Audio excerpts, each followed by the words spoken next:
Alright, it's time to take a look at the new Platinum Wolf main battle tank, the Khalid. Now, I've had a lot of fun with this vehicle. It is surprisingly really good, and I would say in tier 8 it is definitely one of the better ones, at least from my personal experience. So let's take a look at the stats of the Khalid. It has a 120mm main cannon. It is very maneuverable, surprisingly maneuverable. 56 km/h is the top speed. Reverse is 37 km/h, which is a very pleasant surprise because I personally expected the reverse to be bad, but this is a very good reverse speed on this vehicle. 350mm is the average penetration, 7.5 seconds is the reload. The armor, the turret is good, the upper frontal plate is good, however, it has a lower plate, a very big lower plate, a very big weak spot, so this vehicle is going to be very good for hold down positions, but it will retain the same vulnerability in the lower plate, basically easy access to the ammo and stuff like that. But if you can find a good hold down position with this vehicle, it will be very difficult to take out. So let's take this thing for a ride and let's see what kind of battles I get with the Khalid. So I already mentioned this vehicle is very good for a hold down, so I'll obviously go to some of my favorite positions. I have a bunch of different positions on most of the maps. In top tier you really have to play a bit more tactical. In top tier you can't really rush, you can't really play the same way as you play low tier because of the fact that you have a lot of 80 gems, a lot of scary main weaponry, and in top tier armor is pretty irrelevant, so you really have to be a bit more tactical in order to achieve victory, in order to do well. And this is why personally I don't really I enjoy top tier a lot, but mid tier and low tier is definitely a lot more fun because you can actually play the game a bit more naturally. You're not really bound to one position and just wait for the enemy to make a mistake. Basically, top tier can be summed up into a very simple short, I guess, sentence. The enemy who makes the first mistake, basically, or the player who makes the first mistake loses, and that involves who has less patience. If the first one who rushes goes forward, usually that's the first one that dies. So you really have to play top tier a bit differently, and you know, it makes sense. But being able to move around freely and just play the game is, I would say, definitely more fun, at least from my experience, and that's why low tier and mid tier is where most players will be at. I usually play top tier because I usually play top tier vehicles nowadays. I do play mid tier as well, but since we have a bunch of new vehicles, they're high tier, so I usually play high tier. And honestly, I don't really need to play low tier to get not the medal stuff, but the leaderboard stuff. I play top tier for leaderboard because I think it's more fair to the players if I play top tier, because I'm already top tier. Would be I'd feel pretty bad if I were to farm low tier, because it feels like it feels a bit evil, to be honest. How many times do I have to hit the ammo on that Centurion? Okay, finally, took a while. 3 hits in the ammo and that thing refused to blow up, and we're talking about a huge boomstick on that vehicle, huge main cannon, and huge explosive shells that just refuse to explode, which is pretty funny. Well, okay. So 3 destroyed vehicles. So I mean, so far I don't know why players I've read on Discord, players not really liking this vehicle. I have fun with it though. It works really well. Honestly, I have zero complaints about it. It just works. So I don't really know what's so bad about this vehicle. I guess we can call it a policy, I guess, because I don't consider that something like a bad vehicle or bad tank exists, because I know for a fact that I sucked with some vehicles, but those vehicles are really decent. At the end of the day, in my eyes, they're just skill issue and just more skill issue. At least when I fail, I can definitely say, oh, that was skill issue for sure. Either just getting snailed as usual, as we all get snailed, or just plain good old skill issue. I experienced both. I actually experienced both, but this vehicle performs really well. I don't know what's so bad about it. I mean, I have pretty much a lot of fun with it. So at the end of the day, it's not about a bad vehicle. It's just how you use it. And I bounced a TGM from the pancake, and now I'm rushing the base because there's only one base anyway, so I might as well just go and capture it. Okay, here we are, and now capture. One thing I have to mention about this vehicle, it tracks. It, for some reason, the Khalid feels a bit slippery. It's one of the things I noticed when I was comparing it with the Merkava. This vehicle felt a bit slippery. When you want to move around, it can just start sliding all over the place. That feels a bit weird. No idea why it does that, but that's what I experienced with this vehicle. It can be slippery to drive around.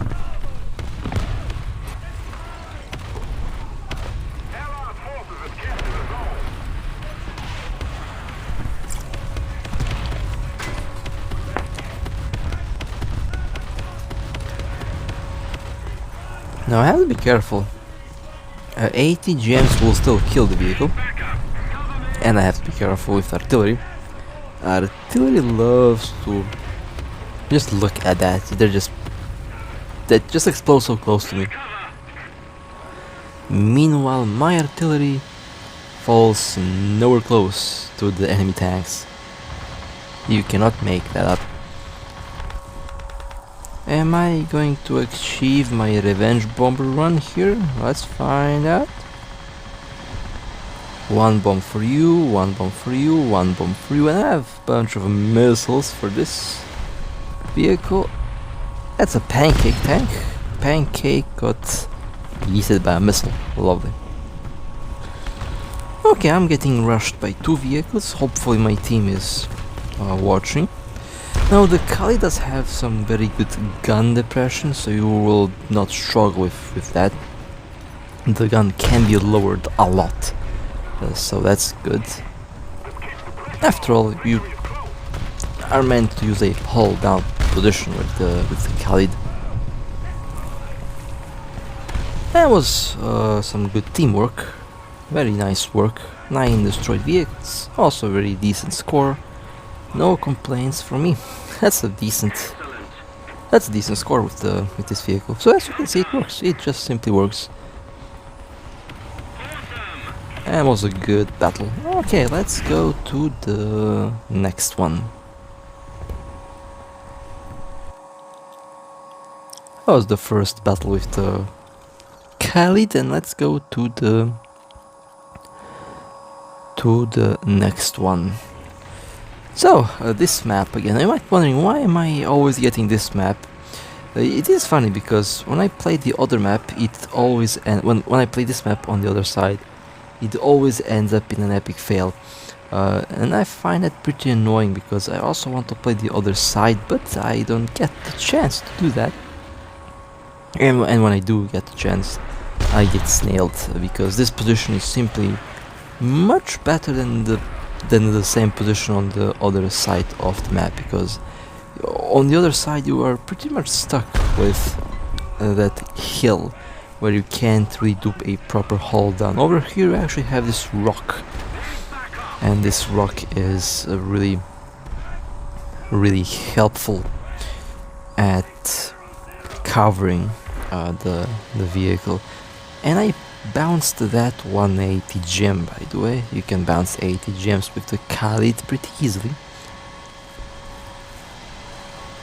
But yeah, that over there is one of the best positions that you can find on this map, and unfortunately the other side doesn't get to have a position like that, which sucks, but it is what it is. I'm here to show you a good battle with the Khalid, and you know, I tend to do that. That was a good hit. Did I get the vehicles over there? It seems I didn't. Now that IT-1 needs to be destroyed very quickly, because the IT-1 is a very scary vehicle.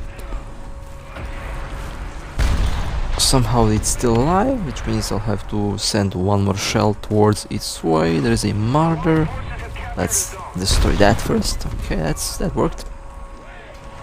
Now I forgot to mention, the Khalid has APFSDS shells, decent ones, so it will get the job done. Good spotting, good penetration, good damage, no complaints for me. It works exactly the way I want it to work. So, revenge bomber time. Seems that the game decided to spam with this revenge bomber. My least favorite revenge bomber. Usually when I get this bomber, I just leave the match. I just leave the air battle, because this thing is just not going to do much in most cases. But in this case, I'm not really losing too much, so might as well. Oh, that's okay. That's a terrible aim there. Oh look, and the fighter coming my way. They always do that.